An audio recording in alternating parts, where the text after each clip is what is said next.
In anything you do, you have to be very consistent. Consistent is what will help you to be competent. When you're consistent, you're practicing every single day, it helps you to be as competent as you want to be. Everything starts in your mind before it develops to reality. So here I'm trying to do this knotless braids, and I started by putting oil onto the scalp, then I applied oil onto the hair itself, then I pulled it out with heat, and that was the end result of the hair. I wanted it to give me a more smoother texture, because this is a type 4C hair. This is an example of a type 4C hair.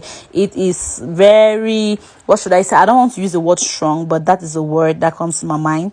So you have to use heat, but I don't use heat all the time. For this particular hairstyle, I wanted it to be more smooth, so I had to go in with my heat to my hair dryer to apply that heat on it. And I make sure you always apply oil onto your scalp, and your hair, so it does not damage your hair.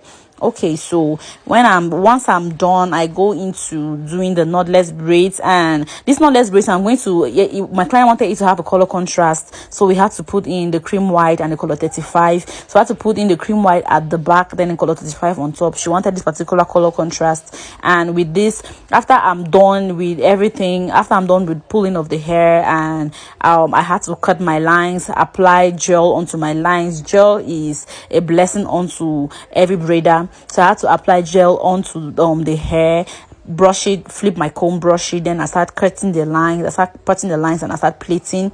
And while I'm plating, I'm trying as much as possible to tuck in that hair. You have to tuck in that hair.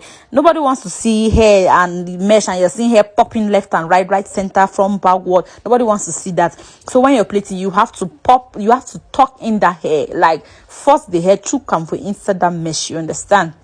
So I went to buy the hair and I put in 2 lines of the cream white. Then I continue with the color 35, and this is how it is going. So I'm cutting line by line. While I'm cutting the lines, I'm making sure the lines are as straight as possible.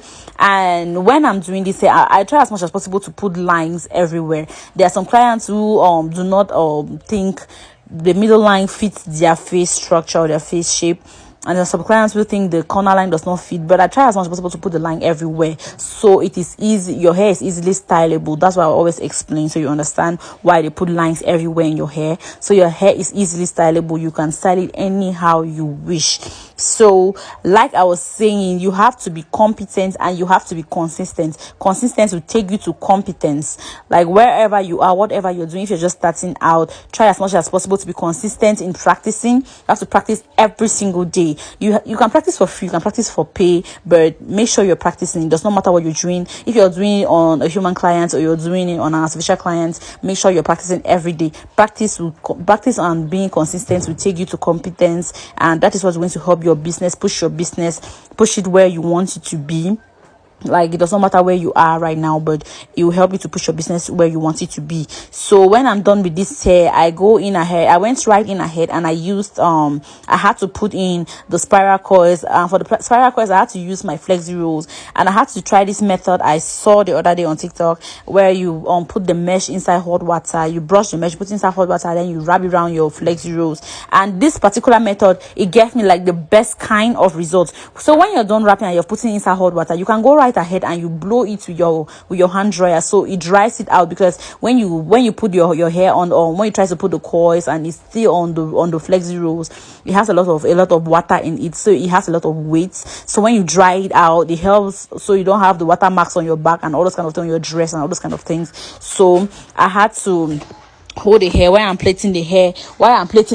I had to hold it so I don't have loose hair coming to where I don't want it to be. And here I'm showing you how to trim hair. So you have to trim your hair. There's another method where you apply mousse and you blow out with heat without trimming. That method is good, but it is not it's not durable. I think the method where you trim your hair and then you put it inside hot water is like the best so far. And I will not lie, that is the best so far. I've tried the other method, it did not give the one I wanted to give. And this is the end result of the hair with the coils and all. I had to style the hair so she can use it. Just a young girl.